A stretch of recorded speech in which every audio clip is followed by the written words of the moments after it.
बोलो कार्तिक श्याम भगवान के जय। अथ 32वां अध्याय।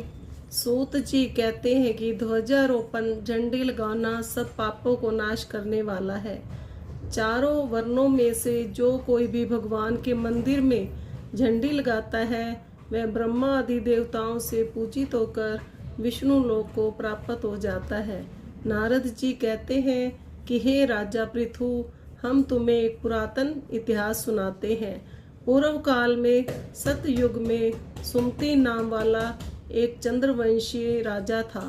यह राजा भगवान का भक्त, अहंकार रहित सप्तद्वीप का राजा था। सत्यवती नाम वाली उसकी रानी अत्यंत पतिव्रता थी। वह भगवान के सामने नृत्य किया करती तथा कार्तिक शुक्ला द्वादशी को भगवान के मंदिर में ध्वजा बांधा करती थी।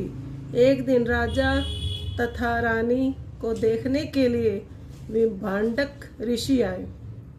राजा ने उनका अत्यंत आदर सत्कार किया। तब राजा को ध्वजारोपण करते हुए देखकर मुनि ने कहा, राजन, भगवान को प्रसन्न करने के और भी अनेक साधन हैं, परंतु तुम्हारी इस ध्वजारोपण में इतनी श्रद्धा क्यों है?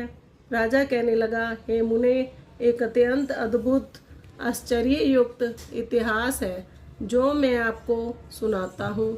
मैं पूर्व जन्म में मालिनी नाम वाला कुमार्गी, ब्राह्मण द्वेषी, महापापी शूद्र था, साथ ही वैश्यागामी भी था। मेरे इन कर्मों को देखकर मेरे बंधु बांधवों ने मुझको त्याग दिया। इसके बाद मैं वन में जाकर एक टूटे हुए विष्णु मंदिर में रहने लगा और वन के मृग आदि जीव जंतुओं को मारकर पेट भरने लगा।